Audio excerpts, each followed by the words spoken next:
Hello, everyone. I'm Alex Murashkin. I'm head of infrastructure at Quantstamp. Bridges continue to be a hot topic, with nearly half of all DeFi exploits being related to bridges, even nowadays, according to Token Terminal. Last year alone, bridge hacks led to more than $2 billion worth of assets lost. And if we consider the total value lost since the start of the bull market, this number exceeds $2.5 billion. This work is an extension of an earlier work by my colleagues and myself. We recently published a paper called Not Quite Water Under the Bridge, Review of Cross-Chain Bridge Hacks. My coworkers did presentations on a similar topic at ETHDenver last year, ETH Portland, also other venues. Also, my coworker Martin gave a version of this talk at ETHDenver as well. In this work, we mostly focus on 2022, basically hacks or exploits that happened throughout last year. But first, we introduce some concepts. A bridge is a software application that is used to move assets from one chain to another. Essentially, if an actor on the left-hand side wants to move ETH into another chain, bridges will be facilitating this transition. While we say that assets are moved from one chain to another, in actuality, assets are usually locked on one chain, and then on another chain, there is another version we call that asset that is being minted by a component that we will call the debt issuer. Whereas the original assets will be normally held in what we call the custodian. And at the same time, a communicator is usually an off-chain component that facilitates the interaction between the custodian and the debt issuer. Withdrawals happen in a similar way. So the actor on the right-hand side expresses interest in burning some of the debt tokens, some version of ETH on that other chain, and that issuer sends a message to the custodian through the communicator so that the custodian can release the assets if the proper proofs are in place. Now let's move on to exploits and attacks. In 2022, there has been plenty of attacks on bridges. Most of them were successful from the perspective of the attacker. Here you can see that the attacks are widespread throughout the year, and the total loss here is more than 2 billion. And what we are going to do now is we'll go over each attack one by one, so that we can understand exactly what happened and how we can build from that. And the reasons attack are so widespread is because bridges are such complex systems. Usually, so such systems, they have lots of points of failure. And even though we discussed just the custodian, that issuer, and communicator, those three components, but there's actually more than that. The system boundary doesn't end there. We have the token interfaces related to assets, ERC20 interfaces. There could be network level attacks, such as 51% attacks on each side of the bridge. And also there is a front end, possibility of an exploit somewhere in the front end, right? So it's possible to trick users into using the incorrect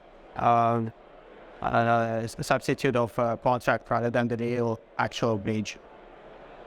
And we'll be using this smaller diagram on the right-hand side to classify the attacks.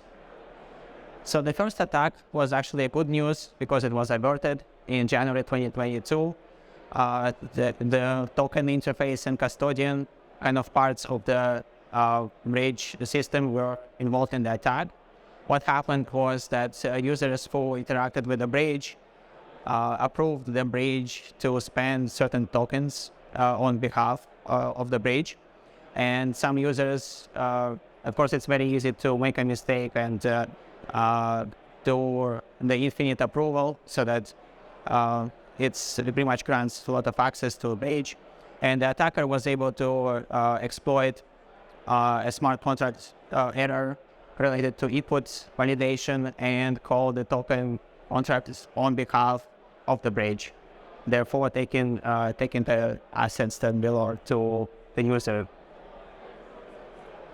Another January attack involving the custodian was related to exploiting faulty deposit logic in the smart contract.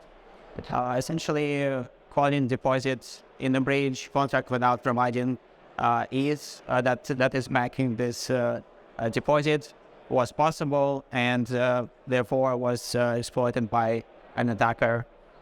So that's kind of another smart contract related issue.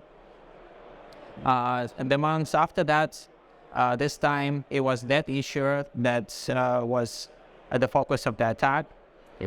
So signature verification on the target chain contains an issue, a bug, and an attacker was able to falsify the input account that was not properly validated, which resulted in a loss of funds. So the root cause here is also a smart contract error, and in this case specifically, it was a duplicated function in the target chain's ecosystem. The next attack of February was also related to the custodian, and similar to the second attack, it was related to an issue in the deposit logic. So unfortunately, wrapped assets were processed differently, and they were not.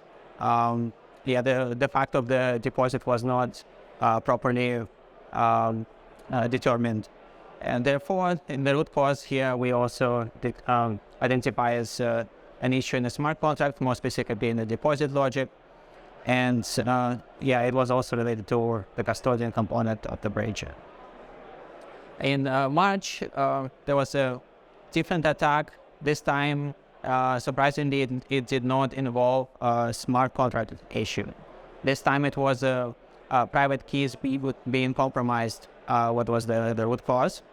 So according to what we were able to read about this attack was that the attacker managed to get access to 4 nodes and an ability to get 1 extra signature from a DAO, which resulted in essentially controlling basically the consensus mechanism of the nodes, and being able to having the ability to withdraw the funds. And in this case, allegedly that the keys were acquired through a phishing attempt. Another attack involving compromised private keys happened in June as well, where the attacker got access to 2 private keys, and the vault was basically 2 out of 5 signatures required, and in this case, the exploit also was possible, since the threshold was on the multi-sig was reached. And finally, another attack involving compromised private keys. It was related to essentially the tools that allow you to generate a vanity address. And in this case, it was pretty much not that difficult to predict that certain projects would use that tool, and therefore it was possible to essentially figure out the admin account of the given project. So here, as a root cause, we also list as compromised private key. The next attack from August last year, it was involving the custodian as well. So in this case, it was basically an upgrade that introduced an issue which allowed a special trusted root to be authorized. And in this case, the flawed logic allowed to pass a signature validation algorithm, and unfortunately this enabled token transfer and unlocking. In this case, we also list smart contract error as a root cause, and more specifically an issue with proof validation. And finally, the October attack last year involving a custodian. It pretty much it was possible for an attacker to be registered as a breach relayer and be able to essentially provide forged proofs of deposits, and which also in turn allows transfer and unlock of the tokens. And here, the root cause we also regard as smart contract error, and more specifically wrong proof validation. So what can we learn from this? So out of 9 attacks that we considered, that we managed to find the information regarding in 2022, 8 of the attacks were related to the custodian, which is not surprising because custodians are essentially honeypots where all the original assets are locked in. And of course, it will be very tempting for an attacker to try to find ways to access that honeypot. 6 of the attacks were related to smart contract errors, which is also not too surprising. But at the same time, what was interesting is that 3 attacks exploited compromised private keys. So what it means is that even if you have smart contracts in order, it's still possible that if you don't manage your infrastructure well, if you don't manage, if you don't follow best practices for keeping private keys, then you might be under attack as well. So 2 attacks involved wrong proof validation.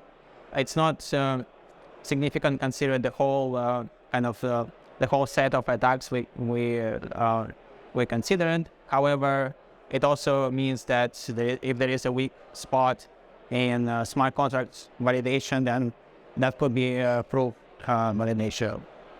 Also, we saw attacks involving token interfaces, maybe not necessarily directly, but kind of rather indirectly involving, for example, transfer from methods or, for example, permit functions. So there were some attacks in the past, actually in 2021, that involved a token interface. But last year we only considered one that I presented in the beginning, the one that was alerted. So how do we mitigate the attacks, right? So first of all, even before you deployed your bridge or smart contract, the important part is considering how you generate the keys for the deployer or for admin accounts. So the suggestion here is to never use a known tool or known method for generating private keys, and also trying to make it so that there is no access to internet on the machine that you're using to generate the private keys. So just for additional security. The second item there is making sure that we handle all possible corner cases in smart contracts, not just smart contracts actually, because most of the communicators are off-chain components, and there could be some cases missed there as well. So making sure that deposit logic is really hack-proof in that case. Using best practices for securing private keys, so definitely that's an important consideration. That also involves Web 2.0 security. Having higher thresholds for multi-sigs, that is something easy to enable, but at the same time, we have seen the case when the multi-sig essentially allowed 2 out of 5 to sign, and therefore to succeed the attack. Then number 5 recommendation here is avoid centralization of power in a contract. So we saw the previous talk where another Alex talked about essentially decentralized bridges, and I think that's something to be considered as well. So what can happen in centralized bridges is that you are given too much power, and so the admins of the contract are given too much power, and they can withdraw all the assets at once. If you absolutely have to use that kind of version, that approach, what should be considered is some time log for withdrawals, or having some kind of multi-stage approvals in order to get the assets out. Or what we've seen in some bridges, they essentially treat small and large deposits very differently, and withdrawals as well, which also makes sense because you probably need a higher threshold for higher value withdrawals. Number 6 here is carefully checking if legacy or test-only functionality is disabled in the production system. This is more related to general best coding and deployment practices, not necessarily related to smart contracts or to blockchain applications. However, in blockchain applications, this becomes particularly important because you can't always upgrade the code and disable that functionality. And it's always very difficult to track if some part of the code was executed without you knowing that. Number 7 here is remaining aware that asset functionality such as transfer from and permit exists, and not all ERC20 compatible contracts implement this functionality in the same way, right? There could be some variations. Some ERC20 contracts have a fallback function, some of them do not have that. So definitely it's something to be aware in order to design and the bridge very well. You need to make sure that it works for all possible weird cases of assets, or maybe being able to whitelist or remove from consideration assets that are not compatible. And finally, of course, regular Web 2.0 security, it's always going to be important. So definitely something to consider whenever you're building a bridge, especially for the communicator component, because it's essentially a regular off-chain component that needs to be properly secured. This brings me to the end of the presentation. Thanks a lot for coming. Thanks a lot for listening. Please drop by our booth. It's really nice, as you can see from here. Yeah, and if you have any questions, feel free to reach out. I'll be here after the talk. Thank you so much.